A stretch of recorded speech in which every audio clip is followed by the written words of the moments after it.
Theo các nghiên cứu từ một số trường đại học và các tổ chức tâm lý học uy tín, có đến 70% sinh viên và khoảng 20% người trưởng thành đang mắc kẹt trong chứng trì hoãn mãn tính.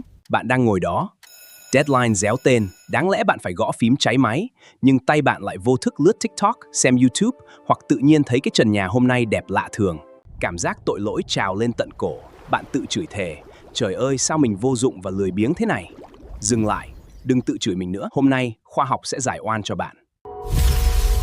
Trì hoãn không phải là lười biếng là khi bạn không làm gì cả và bạn hoàn toàn tận hưởng sự nhàn rỗi đó. Còn trì hoãn, đó là một hành vi tự nguyện hoãn lại một nhiệm vụ. Dù bạn biết rõ nó sẽ gây ra hậu quả thảm khốc. Nó là một cuộc nội chiến đẫm máu ngay bên trong hộp sọ của bạn. Thú thật với các bạn, để làm ra cái video phân tích về sự trì hoãn mà các bạn đang xem đây, tôi cũng đã chật vật trì hoãn ngót nghét mới có 3 năm thôi. Chào mừng đến với kênh Inside Human. Nào, thắt dây an toàn vào, chúng ta sắp chui thẳng vào trong đầu bạn đây. 1. Kiến trúc sư, ông chú tối cổ và những vòng lặp hủy diệt. Để tôi giới thiệu dàn cast đang đóng phim trong đầu bạn. Ở phe ánh sáng, ta có vỏ não trước trán. Hãy gọi anh này là vị kiến trúc sư. Anh chàng này có thể được xem là sản phẩm tiến hóa tân tiến nhất của nhân loại. Vô cùng thông minh, logic và là chỉ huy trong phòng điều khiển. Lúc nào anh ta cũng cầm bản vẽ tương lai ngời ngời, luôn ưu tiên cho các mục tiêu dài hạn. Anh ta biết bạn phải chạy số, phải ôn thi, phải làm kênh YouTube để đổi đời. Nhưng ở phe bóng tối, chúng ta có hệ viền, limbic system. Đây là phần não có tuổi đời rất cổ xưa. Hãy gọi nhân vật này là ông chú bảo vệ thời tiền sử. Ông chú này cực kỳ quyền lực, bị chi phối mạnh bởi nguyên tắc khoái lạc. Triết lý sống của chú là thấy mệt thì trốn, thấy vui thì nhào vô, thấy khó chịu thì lảng tránh để bảo toàn tính mạng. Nằm sâu bên trong hệ viền là một hệ thống radar gọi là hạch hạnh nhân amygdala. Nôm na, nó là một cái còi hụ báo động bằng xương bằng thịt. Khổ một nỗi, ông chú bảo vệ nhà ta đa nghi như Tào Tháo và hoạt động theo kiểu thà báo động nhầm còn hơn bỏ sót. Chú ấy đánh đồng một mối đe dọa vật lý là con hổ nanh kiếm đang lao tới với một mối đe dọa tâm lý là cái email hối báo cáo của sếp. Cả hai thứ này đều là mối đe dọa và đều khiến bạn căng thẳng. Khi bạn nhìn vào khối công việc ngập đầu, bạn cảm thấy chán nản, hoang mang, sợ thất bại. Hạnh nhân bèn hú dỏm lên thật to. Ông chú Nguyên Thủy hoảng loạn chạy ra, dùng sức mạnh bạo chúa đá văng kiến trúc sư, đập tay vào nút báo động đỏ. Bật TikTok lên trốn ngay đi con. Các nghiên cứu chỉ ra rất rõ, bạn không trốn việc, bạn đang trốn cảm xúc tồi tệ do công việc mang lại. Khi bạn né tránh, não bạn đòi hỏi một cú giải tỏa tâm trạng ngắn hạn. Dopamine, chất dẫn truyền thần kinh tạo ra sự thôi thúc, ham muốn hành động, luôn thiên vị những phần thưởng đến nhanh và chắc chắn hơn là những phần thưởng đến chậm và mơ hồ. Và ở đây, mạng xã hội, game hay phim ảnh chính là những kẻ tòng phạm hoàn hảo. Chúng cho bạn phần thưởng tức thì chỉ sau một cú chạm tay.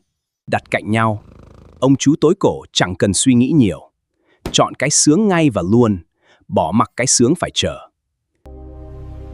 Nhưng thảm họa chưa dừng lại ở đó. Sự lảng tránh này đẩy bạn vào hai vòng lặp cực kỳ độc hại.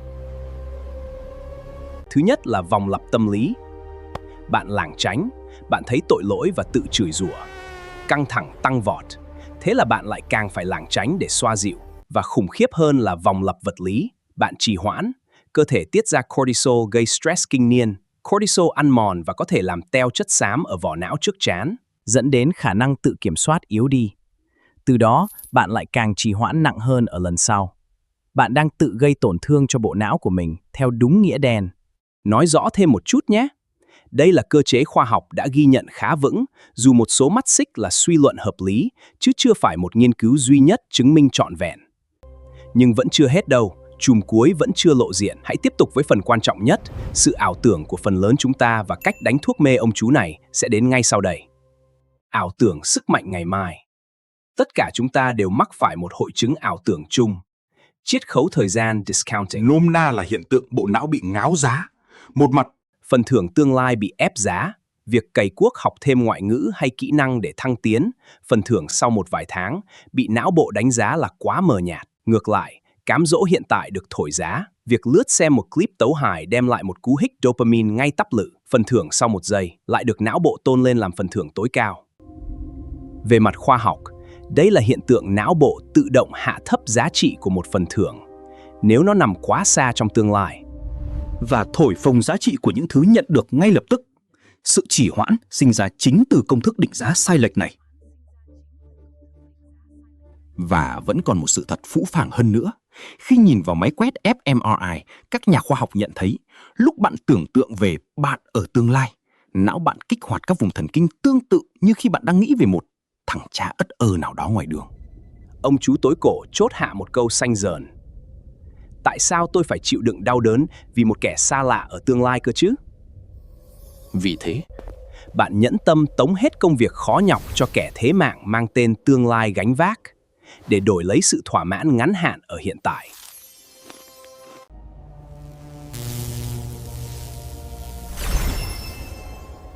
Đó là lý do tại sao chúng ta luôn tin rằng ngày mai mình sẽ chăm chỉ hơn. Tình huống thường diễn ra như thế này. Chiều Chủ nhật, vị kiến trúc sư hừng hực khí thế bấm lưu hàng tá video dài 2 tiếng về tư duy vĩ mô, hay tải về các file tài liệu dày cộp, với niềm tin rực cháy rằng mình của tối mai sẽ ngồi nghiền ngẫm chúng. Nhưng đến tối thứ Hai, khi vừa đi làm về mệt mỏi, ông chú tối cổ lập tức biểu tình ầm ĩ và boom! Thay vì mở tài liệu, bạn lại cuộn TikTok vô thức trong 2 tiếng đồng hồ. Bạn tự hứa thôi để mai làm vì tin rằng ngày mai mình sẽ bỗng nhiên dồi dào động lực hơn. nhưng bi kịch ở chỗ khi ngày mai biến thành hiện tại, ông chú tối cổ lại tiếp tục chiết khấu cái tương lai đó thêm một lần nữa. Và thế là chúng ta bị kẹt lại trong vòng lặp lừa dối chính mình nghiệt ngã. Vậy phải làm sao? Ép uổng hay dán nốt đầy mặt không có tác dụng đâu. Nó chỉ làm cho hormone căng thẳng tăng vọt. Và ông chú tối cổ lại càng rú còi to hơn mà thôi. Để trị được cái nết của chú ấy, nên dùng bộ bí kíp sau đây. Bí kíp đánh thuốc mê ông chú tối cổ. Dưới đây là chiến lược can thiệp thần kinh học mạnh nhất giúp vị kiến trúc sư lấy lại quyền kiểm soát. 1. Tự trắc ẩn, self-compassion. Nôm na là tự tha thứ cho mình đi. Những nhà nghiên cứu như Kristin Neff đã chứng minh càng tự chửi rủa, nhai đi nhai lại cái sự tự trách của mình, nồng độ cortisol càng tăng. Lần tới nếu lỡ lướt mạng cả tiếng, hãy bảo ông chú tối cổ: thôi lỡ rồi, không sao, chú bình tĩnh, mình làm lại. Sự tử tế này làm áp lực giảm, cortisol sụt hẳn.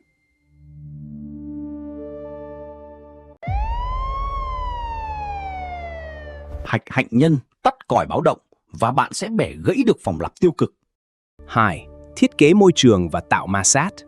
Bộ não luôn ưu tiên con đường tốn ít năng lượng nhất. Vậy nên đừng chỉ dùng ý chí, hãy dùng môi trường để tạo lực ma sát. Bạn có thể cất điện thoại sang phòng khác, cho nó vào hộp, dán băng keo, rồi để lên tủ cao hay bất cứ thứ gì tương tự. Nhưng nếu level của bạn hơi cao và bạn đang rất thèm game hay mạng xã hội, ông chú tối cổ sẽ sẵn sàng lật tung cả căn nhà để tìm. Giải pháp mạnh hơn là làm cho game hay việc lướt mạng trở nên phiền phức và chán ngắt. Hãy tạo ra lực ma sát đánh thẳng vào hệ thống dopamine. Ví dụ, hãy xóa hẳn các ứng dụng giải trí trên điện thoại, ép bản thân phải truy cập bằng trình duyệt web và tuyệt đối không lưu mật khẩu. Đồng thời, chuyển màn hình điện thoại sang chế độ đen trắng. Lần tới, khi ông chú tối cổ ngứa ngáy muốn lướt mạng, chú ấy sẽ phải đối mặt với một loạt rào cản, mở trình duyệt chậm chạp, còn phải Cổng lưng gõ lại mật khẩu dai ngoằng. tới cuối cùng đập vào mắt là một cái giao diện xám xịt, không còn màu sắc, sặc sỡ, kích thích thị giác. Sự phiền phức và tụt mood này làm triệt tiêu hoàn toàn về phần thưởng tức thì. Ngay lúc đó, não bộ sẽ nhận ra Việc cố gắng lướt mạng lúc này còn mệt mỏi và tốn năng lượng hơn cả việc quay lại làm nốt cái báo cáo.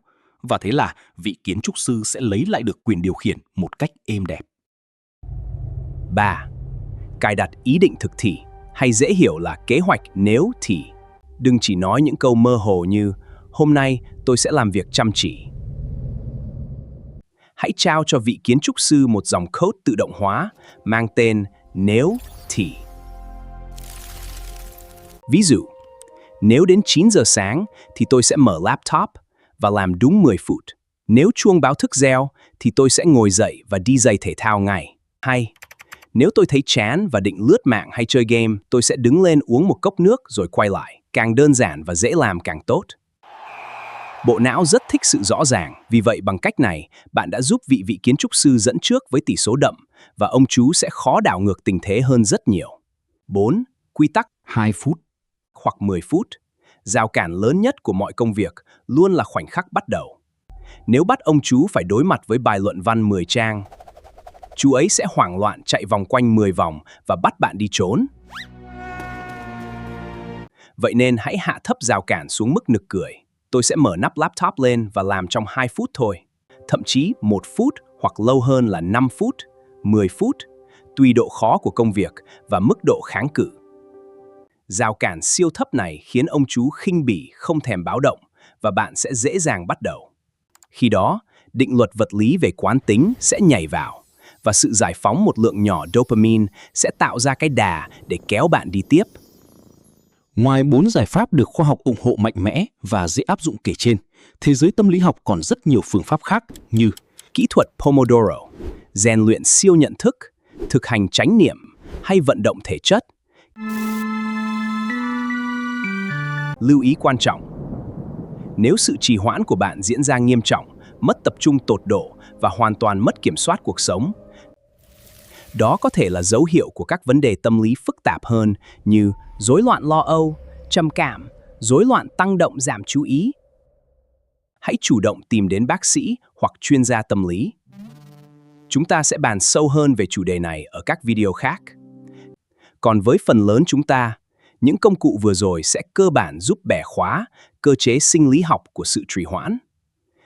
Trì hoãn không phải là bản chất yếu kém, nó chỉ là một lỗi phần mềm tiến hóa. Và bạn hoàn toàn có sức mạnh để tự viết lại mã code đó. Mặc dù vậy, đừng cố nhồi nhét cả 4 bí kíp này cùng một lúc. Kẻ thù của hành động chính là sự quá tải. Ở giai đoạn bắt đầu, hãy bốc ra đúng một biện pháp mà bạn thấy dễ nhất và áp dụng nó thật đều đặn. Khi đã tạo được đà chiến thắng, bạn mới nên kết hợp thêm các vũ khí khác. Và một phần lý do vì sao mỗi người hợp với một biện pháp khác nhau chính là vì có những kiểu người trì hoãn khác nhau.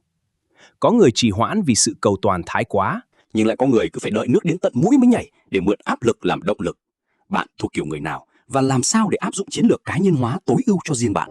Hãy đón xem ở phần sau của series này nhé! Chúng tôi ở đây để giải mã và đồng hành cùng bạn khám phá thế giới nội tâm của chính mình. Giờ thì, đừng trì hoãn việc bấm nút like và đăng ký kênh Inside Human ngay bây giờ. Và bước cuối cùng, hãy xuống phần bình luận, chia sẻ một biện pháp mà bạn chọn ngay bây giờ và ghi cụ thể quy tắc của bạn là gì. Ví dụ, Tôi chọn quy tắc 2 phút. Tôi sẽ mở file báo cáo và gõ đúng một dòng. Comment xong rồi thì thoát YouTube và bắt tay vào việc ngay thôi nào.